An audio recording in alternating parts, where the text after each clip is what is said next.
Hey, good morning. Busy morning for you. Can you tell us what's going on here? We know there's an I-90 closure here west of Ritzville. What can you tell us? Right, eastbound I-90, right at milepost 1 and 95. That's about 25 miles west of Ritzville. We do have the roadway closed. Originally reported as a one semi crash. I'm now learning multiple semis involved in a last count was 6 semis. They're kind of piled up all together right there at milepost 195. Troopers are on scene. Luckily, no injuries to report there. Have a small fuel leak, as was mentioned earlier. No injuries, and we're working on getting some lanes open there. But if you're expecting folks traveling from the west side, there's going to be a slight delay there.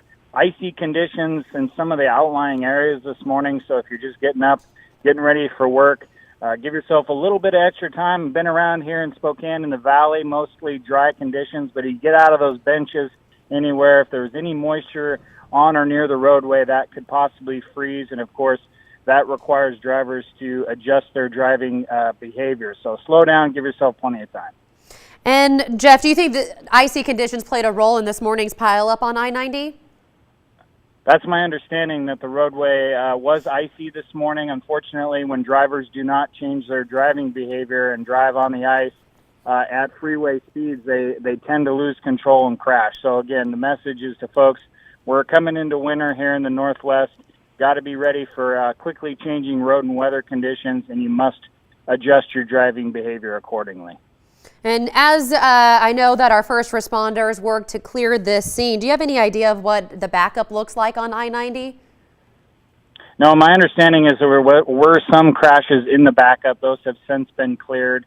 But we're working on a detour there, but I just spoke with WSP Communications, who are in communication with the troopers out there in Adams County, and it sounds like they're going to at least be able to get one lane open here shortly as they get those semis untangled and moved around. But if you're traveling through that area, watch for first responders. They're going to be working there probably for the next several hours.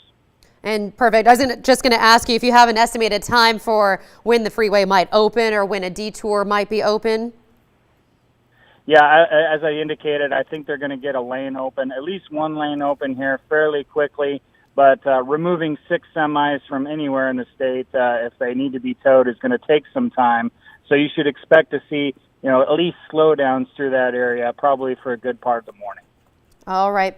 Thank you, Trooper Jeff Sevigny, for giving us an update on that. We'll be checking in with him all morning long. He's very active on Twitter, always giving us updated information. Again, if you're just joining us, a pileup on I-90 this morning, 25 miles west of Ritzville, has shut down eastbound I-90. Trooper Sevigny telling us that 6 semis are involved. No injuries, though, remarkably, with this pileup. However, there is a small fuel leak on the freeway, so crews will be dealing with that as they get these crashes cleared out of the freeway. He can expect some backups on I-90.